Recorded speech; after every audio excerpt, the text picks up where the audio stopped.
নমস্কার, আমি মিলন স্যার, পাল একাডেমি সেন্টারে তোমাদের সকলকে জানাই স্বাগত।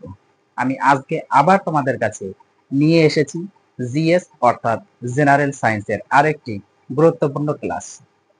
এই ক্লাসটি বিশেষ করে WB, SSC, group C, group D, RRB, NTPC, railway group ডির জন্য খুবই গুরুত্বপূর্ণ একটা ক্লাস শুরু হতে চলেছে। তাহলে চলো আমরা বেশি কথা বাড়াবো না, আমরা সরাসরি প্রশ্নগুলি একটু দেখে নিই। প্রথম প্রশ্নে একটু খেয়াল করো, দেখো প্রথম প্রশ্নে কি বলেছে। প্রথম প্রশ্নে বলা হয়েছে কোন তাপমাত্রায় সেলসিয়াস ও ফারেনহাইট স্কেলে পাঠ সমান হয়। তার মানে কোন তাপমাত্রা, যে তাপমাত্রাতে ফারেনহাইট স্কেল আর সেলসিয়াস স্কেল এই দুটোর পাঠ সমান হয়। এটি সঠিক অ্যান্সার হচ্ছে -40 ডিগ্রি। -40 ডিগ্রিতে ফারেনহাইট স্কেল এবং সেলসিয়াস স্কেলে পাঠ সমান দেয়। তোমরা এটার একটু ক্যালকুলেশন করে দেখতে পারো যে সেলসিয়াস স্কেল এবং ফারেনহাইট স্কেলের যে রিলেশনটা ছিল, সম্পর্কটা ছিল, এই সম্পর্কে তোমরা একটু মানটা বসাবে। কারণ বলেই দিয়েছে সেলসিয়াস স্কেল এবং ফারেনহাইট স্কেলে পাঠ সমান। তার মানে আমরা এক্স ওয়াই যে কোনো একটা ধরে নিব, ধরে তোমরা একটু করবা, এখানে আমি করছি না, তোমরা একটু করে নিবা। এর সম্পর্কটা ছিল যে C/5 = F-32/9।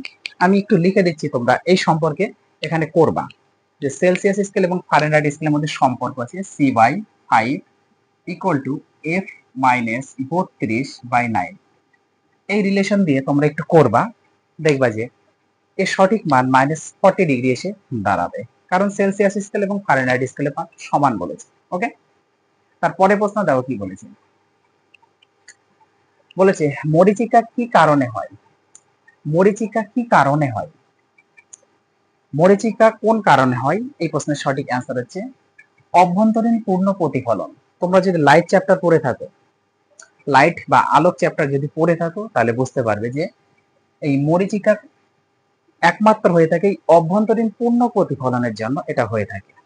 একটু পড়বা লাইট চ্যাপ্টারটা, হ্যাঁ, ওখান থেকে অনেক কোশ্চেন আসে, খুবই গুরুত্বপূর্ণ একটি চ্যাপ্টার। যাই হোক, তারপরে প্রশ্ন দেখো, লেন্সের ক্ষমতা, লেন্সের ক্ষমতা মাপার একক কি। লেন্সের ক্ষমতা মাপার একক কি, এই প্রশ্নের সঠিক অ্যান্সার হচ্ছে লেন্সের ক্ষমতা মাপার একক হচ্ছে ডায়োপ্টার। ওকে, ডায়োপ্টার হচ্ছে লেন্সের ক্ষমতা মাপা হয়ে থাকে। তারপরে প্রশ্ন দেখো কি বলেছে, আকাশ নীল রঙের দেখায়, তার কারণ কি। আকাশের দিকে যদি তাকাও, দেখবে যে আকাশকে নীল দেখা যায়। এই নীল রঙের দেখানোর কারণ কি, কারণ এখানে আলোর বিচ্ছুরণ। দেখো লাইট চ্যাপ্টার থেকে কিন্তু অনেক ধরনের কোশ্চেন পাওয়া যাচ্ছে, এটাও লাইট চ্যাপ্টারের কোশ্চেন। আলোর যে বিচ্ছুরণ, এই আলোর বিচ্ছুরণের জন্য হচ্ছে আকাশকে নীল দেখায়। আমি আলোক চ্যাপ্টার দিব, যখন আলোক চ্যাপ্টার নিয়ে আলোচনা করবো তখন বুঝতে পারবে যে অ্যাকচুয়ালি কি আছে। যে এখানে সেই টপিকস আমি আর বলতে চাচ্ছি না, তবে তোমাদের এতটুকু মনে রাখতে হবে যে আকাশ নীল রঙের দেখায়, তার কারণ হচ্ছে আলোর বিচ্ছুরণের জন্য। আলোর বিচ্ছুরণের জন্য আকাশকে নীল দেখায়। তারপরে প্রশ্ন দেখো, 1 কুলম্ব ইকুয়াল টু কি। 1 কুলম্ব ইকুয়াল টু কি, 1 কুলম্ব হচ্ছে 3 × 10⁻⁸ ESU। 3 × 10⁻⁸ ESU। ওকে, 1 কুলম্বের মান হচ্ছে এত, একটু মনে রাখতে হবে। তারপরে প্রশ্ন দেখো কি বলেছে, কোন বর্ণের রশ্মির তরঙ্গ দৈর্ঘ্য সবচেয়ে বেশি। কোন বর্ণের রশ্মির তরঙ্গ দৈর্ঘ্য সবচেয়ে বেশি হয়। এখানে একটু মনে রাখতে হবে যে কোন বর্ণের রশ্মির তরঙ্গ দৈর্ঘ্য সবচেয়ে বেশি। তরঙ্গ দৈর্ঘ্যের ক্ষেত্রে সবচেয়ে বেশি হচ্ছে লাল বর্ণের আলো। লাল বর্ণের আলোর তরঙ্গ দৈর্ঘ্য সবচেয়ে বেশি হয় এবং বেগুনি বর্ণের আলোর তরঙ্গ দৈর্ঘ্য সবচেয়ে কম। আমি একটু লিখে রেখেছি যে লাল বর্ণের আলোর তরঙ্গ দৈর্ঘ্য সবচেয়ে বেশি এবং বেগুনি বর্ণের আলোর ক্ষেত্রে তরঙ্গ দৈর্ঘ্য সবচেয়ে কম হয়। এবং এখান থেকে আরেকটা জিনিস তোমরা মনে রাখবে, তোমাদের অনেকের এই কোশ্চেনটা হচ্ছে মানে ঘুলিয়ে যায়, যেটাকে বলে দেখো তরঙ্গ দৈর্ঘ্য এবং প্রতিসরাঙ্ক, তোমাদের হচ্ছে এটা হচ্ছে হ্যাঁ প্রতিসরাঙ্ক, যেটা তরঙ্গ দৈর্ঘ্য এবং প্রতিসরাঙ্ক এই দুটো নিয়ে একটু কনফিউশন থাকে। তো আজ একটু মনে রাখো যে তরঙ্গ দৈর্ঘ্যের ক্ষেত্রে লাল আলোর তরঙ্গ দৈর্ঘ্য সবচেয়ে বেশি এবং বেগুনি বর্ণের আলোর তরঙ্গ দৈর্ঘ্য সবচেয়ে কম। কিন্তু যখন তোমাদের প্রতিসরাঙ্ক ব্যাপারটা আসবে, প্রতিসরাঙ্কের ক্ষেত্রে তার উল্টা হবে। প্রতিসরাঙ্কের ক্ষেত্রে বেগুনির সবচেয়ে বেশি হয় প্রতিসরাঙ্ক, বেগুনি বর্ণের আলোর প্রতিসরাঙ্ক সবচেয়ে বেশি এবং লাল বর্ণের আলোর প্রতিসরাঙ্ক সবচেয়ে কম। এই দুটো কোশ্চেন একটু মনে রাখবে। ওকে, তারপরে প্রশ্নটা কি বলেছে, বর্ণালী সৃষ্টির কারণ। এই যে বর্ণালী, এর জন্য কিন্তু দায়ী আলোর বিচ্ছুরণ। লাইট চ্যাপ্টার থেকে দিয়েছে, দেখো বর্ণালী সৃষ্টির কারণ কি? বর্ণালী সৃষ্টি হচ্ছে আলোর বিচ্ছুরণ। আলোর বিচ্ছুরণের জন্য কি হয়? বর্ণালী সৃষ্টি হয়ে থাকে। ওকে, তারপরে প্রশ্নটাও কি বলেছে? তেজস্ক্রিয়তা, তেজস্ক্রিয়তা কে আবিষ্কার করেন? তেজস্ক্রিয়তা কে আবিষ্কার করেন? তেজস্ক্রিয়তা আবিষ্কার করেন বেকারেল। বেকারেল হচ্ছে তেজস্ক্রিয়তা আবিষ্কার করেন। তারপরে প্রশ্ন দেখো, ডাক্তারি থার্মোমিটার কি আবিষ্কার করেন? ডাক্তারি থার্মোমিটার কি আবিষ্কার করেন? এই কোশ্চেনটা কিন্তু অলরেডি এসেছে, এখানে অনেক কোশ্চেনই এসেছে, আমি এখানে মেনশন করিনি তাই। ওকে, এই কোশ্চেনটি এসেছে, ডাক্তারি থার্মোমিটার কি আবিষ্কার করেন? এই প্রশ্নের সঠিক অ্যান্সার হচ্ছে এডিসন। এডিসন ডাক্তারি থার্মোমিটার অথবা থার্মোমিটার আবিষ্কার করেছিলেন। তারপরের প্রশ্ন দেখো কি, ফায়ার এয়ার নামে পরিচিত কোন gas? Fire air, fire air নামে পরিচিত কোন গ্যাস? এই প্রশ্নের সঠিক অ্যান্সার হচ্ছে অক্সিজেন। অক্সিজেন যে গ্যাস, এই অক্সিজেন গ্যাসটা হচ্ছে ফায়ার এয়ার নামে পরিচিত। তারপরের প্রশ্ন দেখো কি বলেছে, মিষ্টি সাজাতে কোন ধাতুর অত্যন্ত পাতলা চাদর ব্যবহৃত হয়? মিষ্টি, মিষ্টির দোকানে দেখবা যে মিষ্টি প্লেটের মধ্যে বা থালার মধ্যে সাজিয়ে সাজিয়ে রাখা আছে। এই মিষ্টি সাজানোর জন্য হ্যাঁ, দেখবা যে ওই মিষ্টির ওপরে একদম পাতলা আস্তরণের একটা প্রলেপ দেওয়া থাকে। ওই প্রলেপটা অ্যাকচুয়ালি কি? ওই প্রলেপটা কোন ধাতুর প্রলেপ? এখানে একটু মনে রাখতে হবে, মিষ্টি সাজাতে কোন ধাতুর অত্যন্ত পাতলা চাদর ব্যবহার করা হয়ে থাকে? এই হচ্ছে সঠিক অ্যান্সার রূপা। রূপার চাদর সেখানে ব্যবহার করা হয়ে থাকে। ওকে, তারপরের প্রশ্ন দেখো কি, সবচেয়ে ভঙ্গুর ধাতু কি? সবচেয়ে ভঙ্গুর ধাতু, ভঙ্গুর মানে হচ্ছে ভাঙে, সবচেয়ে ভঙ্গুর ধাতু হচ্ছে বিসমাথ। বিসমাথ হচ্ছে সবচেয়ে ভঙ্গুর ধাতু এবং সবচেয়ে শক্ত ধাতু হচ্ছে টাংস্টেন। ওকে, সবচেয়ে শক্ত ধাতু হচ্ছে টাংস্টেন এবং সবচেয়ে ভঙ্গুর ধাতু হচ্ছে বিসমাথ। ঠিক আছে, তারপরে প্রশ্ন দেখো, জিপসাম যে ধাতুর আকরিক সেটি কি? এই কোশ্চেনটি ভেরি ভেরি ইম্পর্টেন্ট, অনেক এক্সামে এসেছে।